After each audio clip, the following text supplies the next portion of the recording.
आज मैं जिस कहानी के बारे में बताने जा रहा हूँ, हिंदू धर्म वाले तो मानते ही हैं। इस कहानी को सुनने के बाद आपके जब रोंगटे खड़े होंगे कि यार इतनी सच्ची कहानी है, ये प्रोफेसर साहब की कहानी है, जिंदा दिली वाली कहानी है, आप मिल सकते हैं, हाँ देख सकते हैं।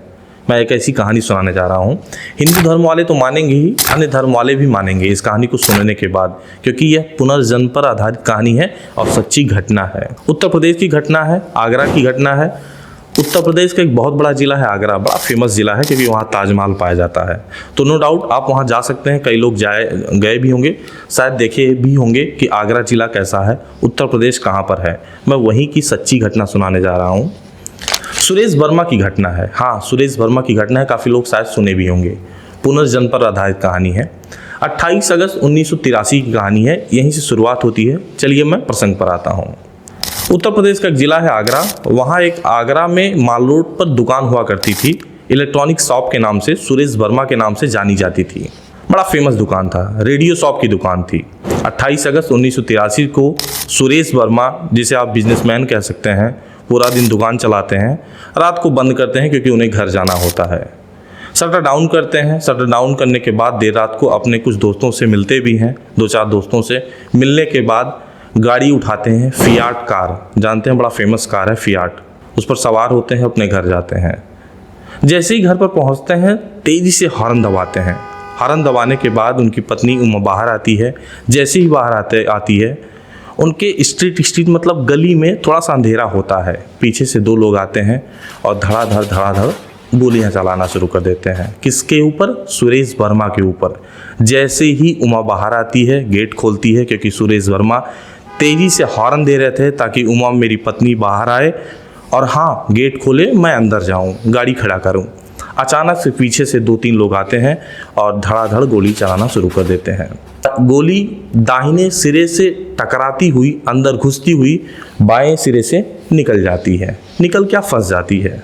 सुरेश वर्मा को आनन फानन अस्पताल ले जाया जाता है। उनकी पत्नी, उनके माँ बाप, उनके भाई बहन दौड़ते हुए भागते हुए ले जाते हैं, लेकिन पता चलता है कि सुरेश वर्मा की मृत्यु हो जाती है 28 अगस्त 1983 को।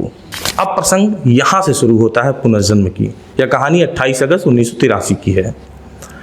अगस्त बीतता है, सितंबर, अक्टूबर, नवंबर और दिसंबर। अब दिसंबर आता है। दिसंबर 1983 को, 10 दिसंबर की बात कर रहा हूँ मैं। 10 दिसंबर 1983 को आगरा से लगभग 17 किलोमीटर दूर एक बाढ़ गांव था। वहां पर तोरण सिंह उर्फ टीटू का जन्म होता है। यानी अगस्त में मरते हैं और दिसंबर में जन्म होता है। किसका जन्म होता है? तोरण सिंह टीटू। और लगभग 3-4 साल का वक्त बीतता है। तोरण सिंह टीटू जैसे जैसे बड़ा होता है, अब उसके दिमाग में अजीब तरीके से हरकत शुरू होना हो जाती है।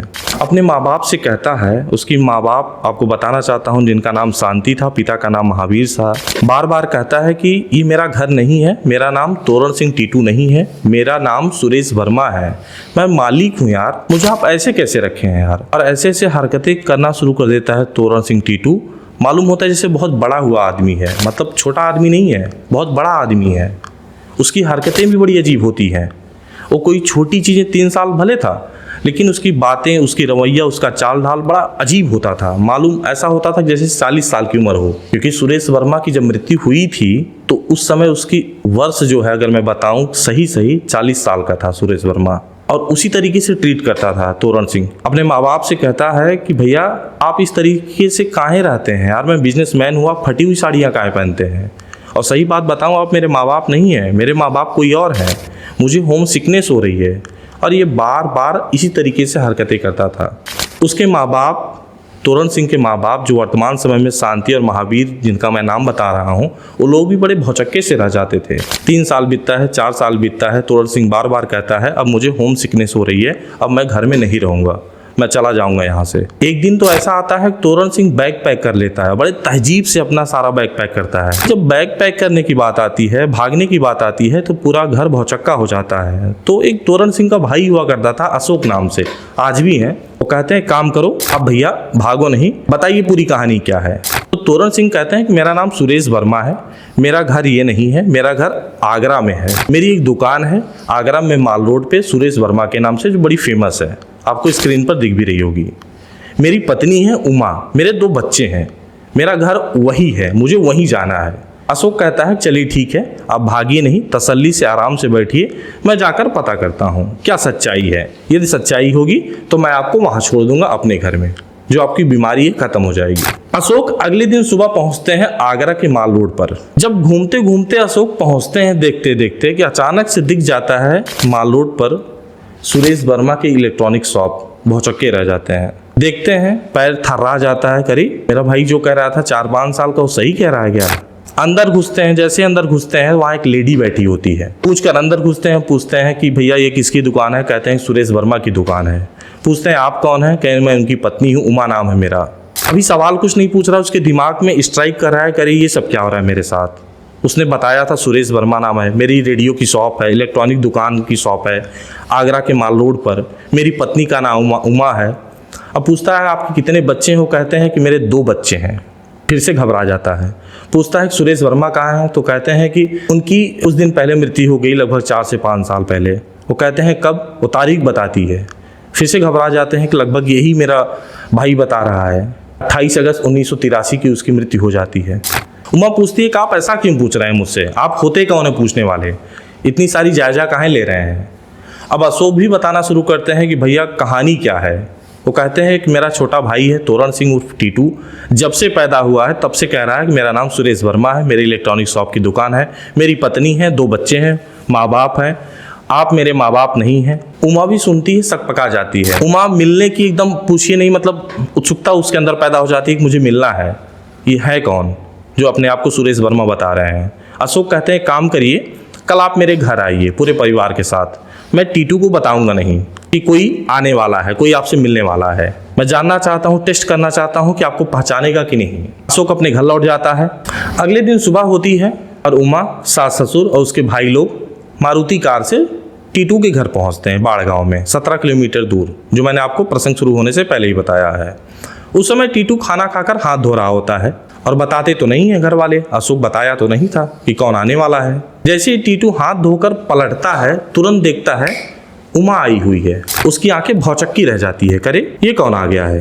अब जैसे उसे देखता है, टीटू कहता है अशोक से, अरे ये तो मेरी पत्नी आ गई, इन्हीं को तो मैं कह रहा था। उसके बाद माँ बाप को देखता है पूर्व जन्म के, कहता करे यही तो मेरे माँ बाप हैं, असली माँ बाप यही है जिनकी मैं बात कर रहा था कि आप मेरे माँ बाप नहीं हैं, ये मेरे माँ बाप हैं। उमा को कहता है कि आइए मेरे पास बैठिए, आप तो मेरी पत्नी हैं। अब 4-5 साल का बच्चा और उमा की उम्र लगभग 40-45 साल, वो थोड़ी शर्माती है, नज़र झुकाती है, करे ये मुझे पत्नी कह रहा है तो कैसे, मतलब हाउ इट इज़ पॉसिबल। लेकिन फिर भी बड़े मन से उसके पास जाकर बैठती है और उमा से बातें करना शुरू करता है टीटू, कुछ ऐसी बातें जो सिर्फ उमा और टीटू ही जानता है। अब टीटू पुराने जन्म की बात करने लगा कि मैं आपको फेवरेट मिठाई खिलाया था, ये खिलाया था, वो किया था, ऐसा किया था, वो था। अब उमा भी शक पका जाती है, ये सब कैसे जानता है। ये सब अपने सासू से कहती है कि मम्मी ये सही कह रहे हैं, ये मुझे ये सब खिलाए हुए थे। टीटू कहता है कि ये बताइए ये मारुति कार से आप कहाँ आए हैं, फियाट कार कहाँ मेरी है।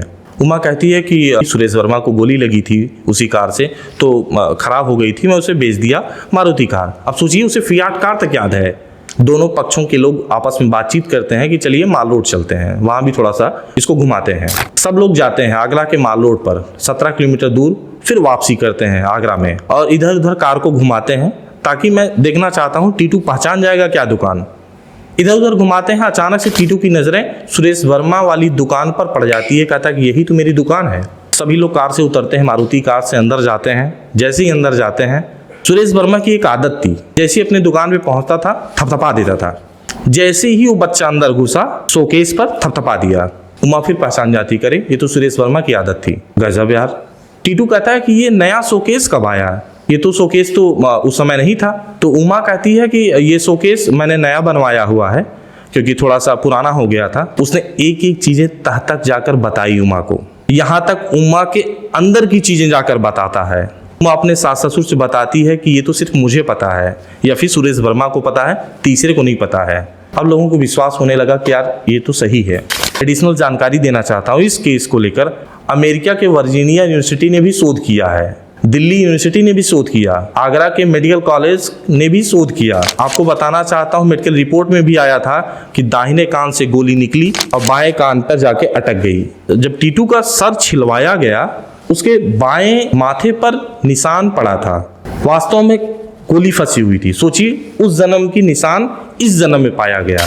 याददाश्त तो छोड़ दीजिए, मैंने बताया ना कि हिंदू धर्म वाले तो मानेंगे ही, इस कहानी को सुनने के बाद आप भी मानने लगेंगे। और तोरण सिंह टीटू आज इतना बड़ा प्रोफेसर बनकर बैठा है, मैं आपको क्या ही बताऊं। अभी मैं जब हालिया में स्टडी कर रहा था तो बीएचयू में थे 2016। अभी मेरी लगभग उनसे वार्ता हुई तो उत्तराखंड में मेरी फोनिक वार्ता हुई है, शायद आप उस फोनिक वार्ता को सुनने को मिलेगा भी। तोरण सिंह टीटू अभी उत्तराखंड में एज ए प्रोफेसर के रूप में काम कर रहे हैं वर्तमान समय में। और आपको बताऊं, तोरण सिंह टीटू आज भी जब भी आते जाते हैं तो आगरा के माल रोड पर अपनी दुकान पर अपने परिवार पर आते जाते रहते हैं। जय हिंद, नमस्कार, मिलते रहेंगे आप सबसे। हाँ, यदि अच्छा लगे तब लाइक से सब्सक्राइब करिए, अन्यथा ये सब फर्जियाफा है, मत किया करें। धन्यवाद।